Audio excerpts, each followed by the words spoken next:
Office of Education with Class Act Federal Credit Union. Today we have the honor of meeting Mr. John Savage from the Academy for Individual Excellence. So thank you again for taking the time to meet with us today. Thank you for being here. Oh, absolutely. It's our pleasure. And from talking a little bit earlier, I know that you're not from Louisville originally. What brought you here? When I was graduating from the college where I was attending, the first job offer that I received was from a small school here in Louisville, and I took that job and we moved here. There was no family, nothing that brought us here other than that opportunity with that job. Okay. So when, after starting that job here, what kind of led you to start the Academy? My wife and I had always planned for her to be home with our children. That was something she wanted, and we had talked about that before we had children. And the job as a teacher in a private school, and also I was working with a small church in the area, rural area, close to Louisville. The income was still pretty low, and in order for us to have the size of family we wanted and the opportunities that we wanted, we were trying to see how can we supplement income and get something going. So we thought if we could start a side business with a preschool, which is an interest to both of our children, we would be able to do that. So I teamed up with a lady that was working at the same school where I was, and she had always wanted to do that too. So together we got started on it, and we started Qualicare Preschool here in J-Town. This was on our way from where we lived, where the church was, where I worked with, all the way into the school where I was teaching. So it was a good place to be. And when our kids got old enough to go to school, my plan was to return to teaching in that school, and my wife then would come in and operate the daycare and the preschool. So that was our plan. And so how did it go from being just a preschool to being what it is today and having grades all the way up through high school?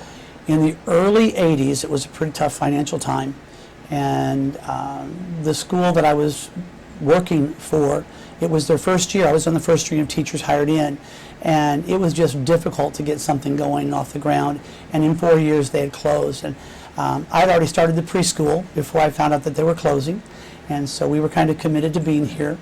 And but when they closed, then it was a question of I was going to need to find a place for my children to go to school.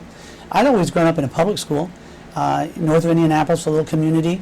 Everyone lived on one side of Main Street, went to this elementary school. Everyone who lived on the other side went to that elementary school. And we all went to the same middle school and the same high school. So I really didn't know a lot about private schools or Christian education or parochial schools or schools for kids who have learning difficulties. I just always thought public school. So that was the plan for my kids. They would just attend that public school close to where we lived if we weren't going to be at the school that brought us here in the first place. But some folks wanted to know about the possibility of us starting kindergarten, and my son was getting ready to start kindergarten, so that sounded like a good idea. So we started kindergarten, and the next year my daughter was going to start kindergarten, and the people who had been with my son in kindergarten said they would stay for first grade. Why don't we go and have an elementary program, or at least a primary program? And I said, well, we'll go up to third grade. I felt comfortable with that. My degree was in elementary education. So we were going to go up through third grade, and at that time I would either be selling the business and moving back to where family was, making other arrangements and getting back into teaching somewhere. But one thing led to another, and we just continued to add grades. So let's go through fifth grade, let's go through eighth grade, and it was an impossible thought to try to do high school, but when we got there, it got time, and I was fortunate enough to have a lot of wonderful people surrounding me who came along with an understanding for our dream and our passion, supported us in that, and with the help of everyone, we were able to go through high school. And my kids people would ask them where they were going to go to college, and they would always say, I don't know, Dad hadn't started it yet. So I told them they were going to go far, far away, and they ended up doing about 5.5, 6 hours away. It's where they all went to school, which was good, but they did all come back because they wanted their children to be in our school. So they all live around here too. And that speaks volumes for the school right there. Well, we were here with no family, and now we have family. I have 15 grandchildren, 5 children, and all their spouses, and so we have plenty of family in Louisville now, so this is home for life. And it seems like you have such an ability to just adapt to, I mean, to be able to just say, okay, yeah, we'll add some more grades. That situation comes with a gift, I think, called ADHD, to where you learn to adapt and you look at the big picture, and sometimes details can get in the way, and sometimes I don't see those details, and people always look at it and say, had you known ahead of time, would you have done this? And no. So I guess I'm glad that I didn't know ahead of time. We just took one day at a time. Every day got up and said, let's do the best we can today, do what needs to be done today. And one thing led to another. I'm kind of glad that it was that way. Had I been real organized, planned, had this big vision, I would have probably tried to replicate something that we're not today. But doing it one day at a time, we've become a unique educational facility with a mission and purpose that I think is needed.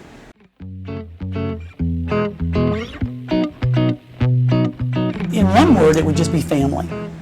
I'm a firm believer in God, and that as He created us, He put us into, by nature, a place that we need to be so that we can grow into adults and keep going with the species and keep it going well. And He chose and designed and developed the concept of a family. When I look at schools, I see that we have designed it to look more like a litter. Kids all the same age, all in the same class, same age, same class, same age. And so the kids become very concerned with the idea of how do I fit in this litter? How do I fit in this pack? And that can cause some different feelings and emotions that I think aren't quite as healthy as we had intended for them to be. So to go from that litter where everybody's the same age, if I'm better than you, that means you're not as good as I am, and we get that competition going. Well, I turned it and said, we had 5 children and they came one at a time. They weren't born in a litter. So there's got to be some value in having children of different ages working together. And as I've watched this develop, I've been able to, at least from my perspective, understand that the idea of being able to be in a situation where I am inspired by people who are older than I am, who've been on the journey a couple of years ahead of me, can really guide me and give me something to work toward and look to. And I'm in competition to achieve that, not at their expense, but because of them. They've inspired me. And at the same time, I think it's healthy for us when we can look down and say, I'm fulfilling the role of inspiration to someone else. I need to watch what I'm doing. And I need to reach down and help them, remembering where I was and how much I appreciated someone helping me. It used to happen a lot of time, even down at the end of the street where there was an empty lot, all the kids in the neighborhood got together and played ball. You knew to pitch underhanded to some. You knew to back out for others. You knew to give an extra strike to somebody, spot them an extra few yards if you're racing. We knew how to have that relationship of growth and development, and I think we've lost that sometimes when we get into the schools. So family is what we're after. Enabling children to achieve their individual best. Yeah. That's it. That's all parents want. That's all parents want. You don't have to be on an honor roll to be able to do that. Matter of fact, we don't do honor roll. Okay. Because it's a little bit twisted, and not everyone agrees with me, and I'm sure I'm not exactly correct, but part of my thought process, the only way you can have an honor roll is to have a dishonor roll. And so I prefer not to do that. And I think that's thrown people in our community for a loop because they don't know how to see us sometimes because we don't fit that mold that they would like to put us in as a institution of education. I should fit somewhere.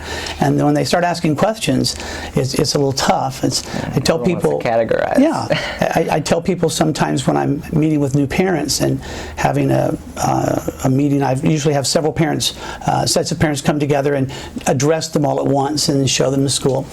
And I will tell them one of the reasons I don't want to take a lot of questions right off the bat is because we're going to miss each other in those questions and answers. If all you'd ever known about was an apple and all I'd ever known about was a fruit, but a banana, and all it had ever been called was fruit. So you didn't know apple, you just knew fruit, but it was an apple. I didn't know banana, I just knew fruit, but it was a banana. And we met each other and said, let's talk about fruit.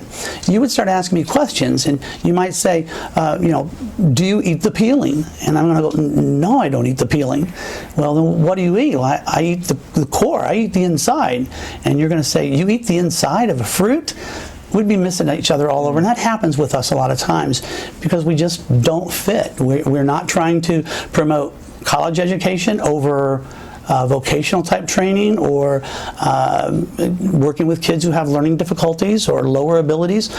We're not trying to say one is better than another, so our valedictorian isn't chosen in any particular way. We don't have one. It's just a matter of who'd like to speak at graduation and express themselves about their journey at the school. And we don't talk about the number of our kids who are going to college. We don't talk about the scholarships. We don't talk about the number of kiddos who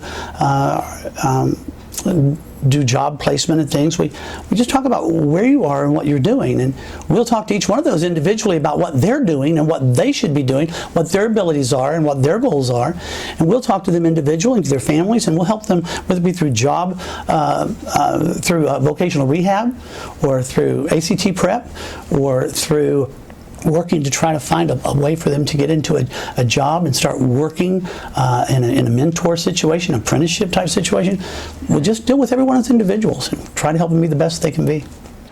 So we center on 4 concepts. One is work ethic, and every parent wants that for their child.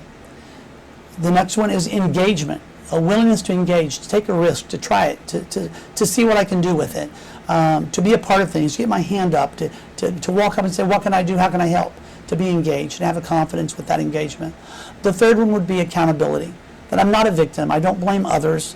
I look at the situation and take responsibility for what I can do in the situation, and the part that I can bring to it to look for a solution and make things the way they need to be, correct things, or to improve.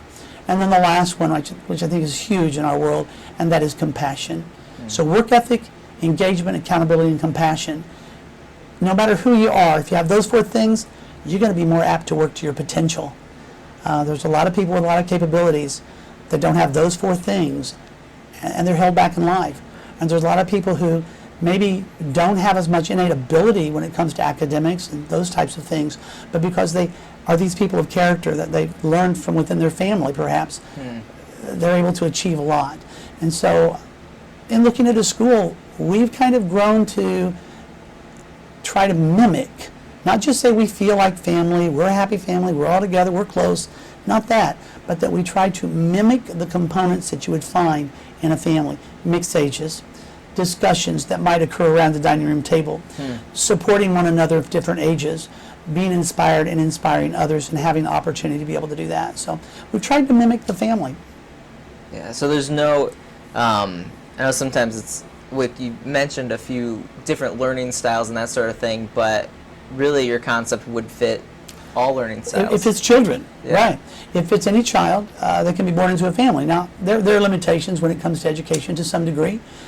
Some things that would make it very difficult to be able to conduct a school and classroom settings and those types of things. And we have to work with those.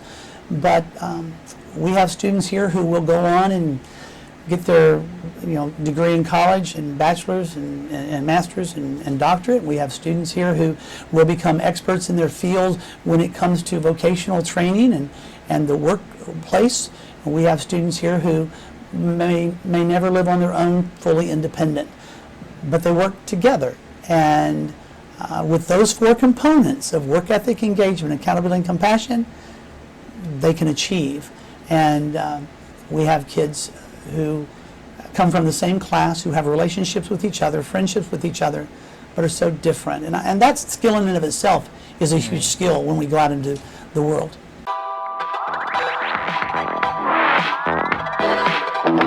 Very seldom do you get to go into a place, and either into a family that you marry into, or a community that you move into, or a job that you go into, that everyone is sitting there in the room just like you.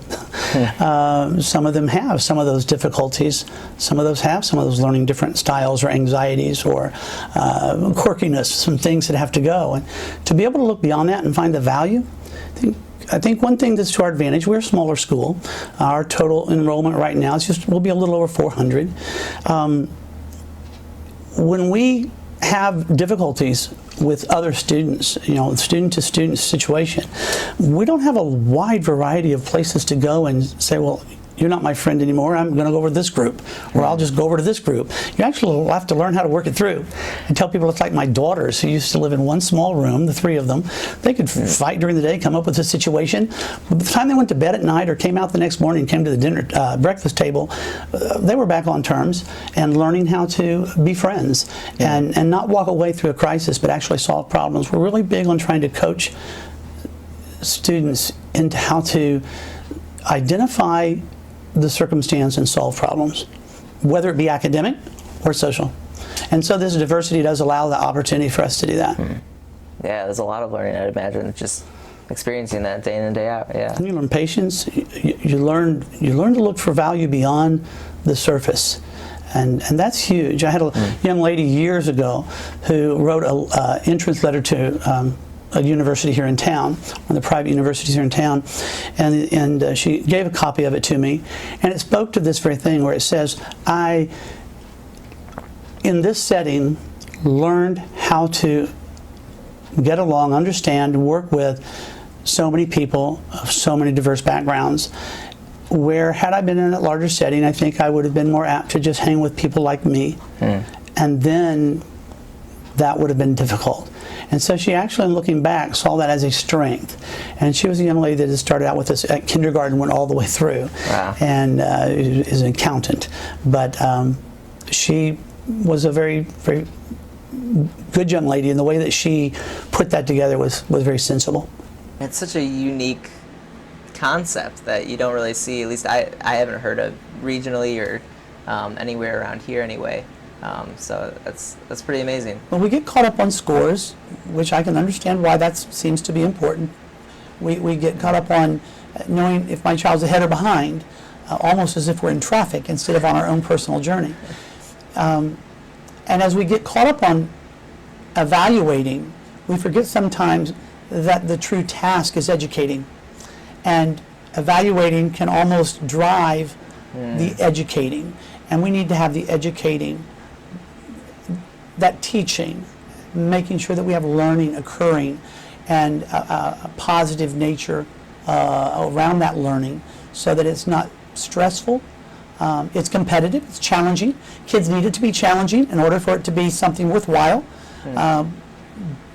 but attainable, and something that I can have confidence in, and that I get my identity by what I did, not by who I'm compared to. I can be the top student in a class of, I can be a top student, and I can move into a class of very high achievers, and I suddenly find myself at the bottom of the class. I didn't change. Or I can be in a situation where individuals find themselves struggling, but I'm the top of that struggling class. I didn't change. But to get kids to be able to be comfortable enough, and parents, families to be comfortable enough to identify their children based on who they are, what they bring to the table, how they're using what they bring to the table, and those components of work ethic, engagement, accountability, and compassion, to get people to look at that and realize that's really what we want. That's what families want for their children, not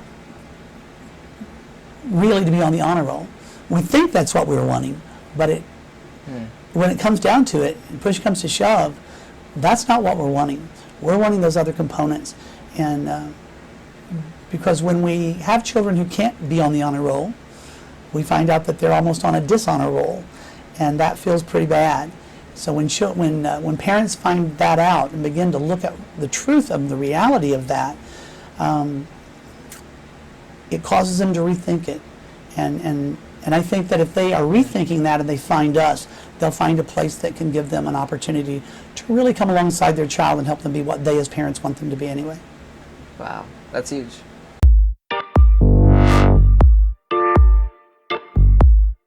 Curriculum and material and content, not so much. We will mention God. We will have prayers at different functions. The younger students will begin their day with a prayer and pledge to the flag and those types of things, just because I think that's solid. I think it builds a wonderful foundation. But being a Christian school, rather than just simply by a content or material, I think it is more reflected in the part of our curriculum that is the design. It reflects a message that I think is what I believe God will do to me someday. He will look at me based on who I am, not in relationship to who you are, but who I am, what I've done with what I have to do with. And that inspires me to continue to go on and try, because I know that's all He's asking of me. He's not asking me to be perfect. He's not asking me to be better than someone else. He's just asking me to get up every day and live a solid day and make good decisions and do my best. Some days I can do that better than others. And he takes all those days. And I get up every day counting on that. And I think kids need to know that. In a home, they do know that. Mom and dad do that the same way. Mom and dad, you don't have to worry about belonging in a home. You belong in a healthy home. You belong. I think kids need to have that same emotional security of belonging, whether they fail at something, whether they try it and mess it up, whether they're successful with it, whether they're just engaging and learning. They need to feel to the degree that they belong enough to take risk, to try it, and to keep an identity, and to know that self-worth is important. Families try to do that naturally.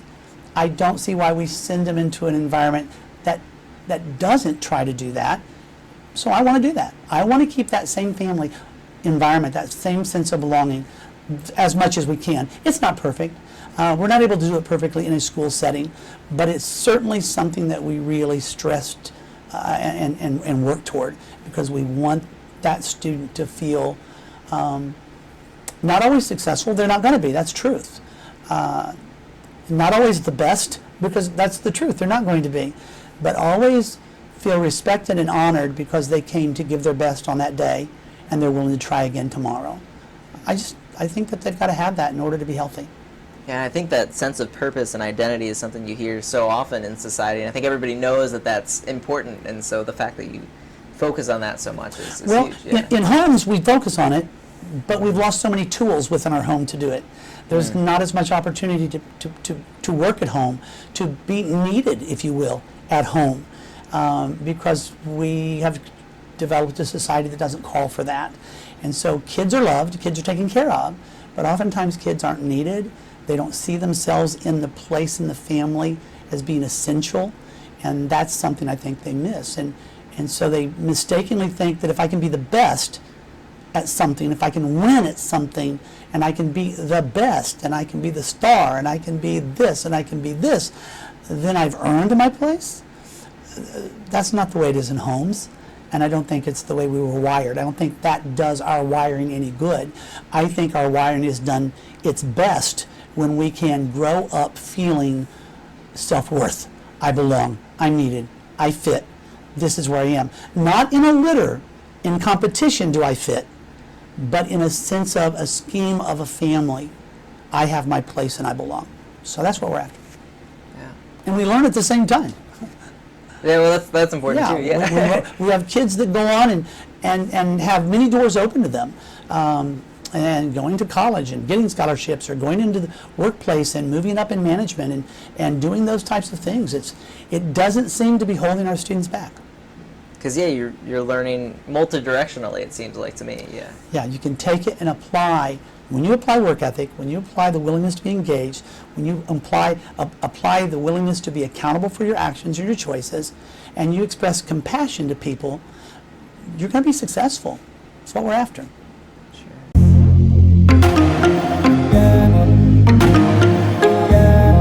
I would encourage parents to watch the verbiage they use when talking to their students, and be attentive to the journey, be attentive to what the child is doing that helps them to achieve whatever it is they achieve. Pay attention to that journey, talk about that journey, acknowledge the wonder and the goodness of that choice a child made to do this or do that, more so than the achievement itself, so that we're really encouraging them to be the best they can be, and not let them start identifying themselves by a goal attained, but the willingness to attain the goal, to work at it, and to stay on task with it, and to engage, and to make good choices. Really, I encourage our parents and I encourage our teachers to pay close attention to the pieces of the journey, break it down, point it out, praise it, identify it, encourage it, more so than the result. The result is honored when the result is good. It has to be. It's acknowledged. It's known. The kid knows it. Everybody knows it. But there's only going to be one best. There may be some others good, but the person who learned a lot in the journey but it didn't work out because maybe everybody else was better than them, if they are sensing failure because their product didn't look like everyone else's, but they put all their effort that they could into it, we soon lose value to the journey, to the process. I just think we've got to take care of maintaining value to the process. And I would encourage parents to need their children. That's something my dad told me a long, long time ago. He said, you can love them, but that won't make them feel the same way. But when you need them, you're going to give them something very special, and that means you're going to give them value, and you're going to give them worth. We talk about self-esteem, and I can appreciate self-esteem, but most time in life, there's something in our lives we can find self-esteem in a particular skill set. You know, I can do terrible things better than anybody else. I'm still better. So, but what I think is more significant than that is self-worth.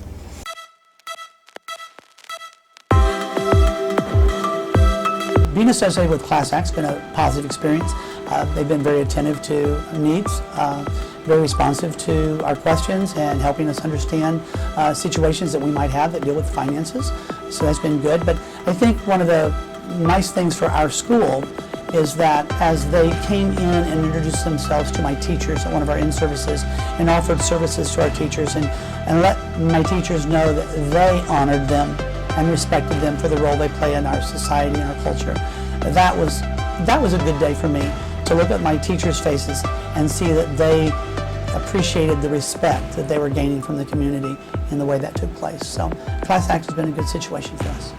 That's great to hear. Yeah. Well, thank you so much for your time. I really appreciate it, and it's honestly an honor to be able to meet with you.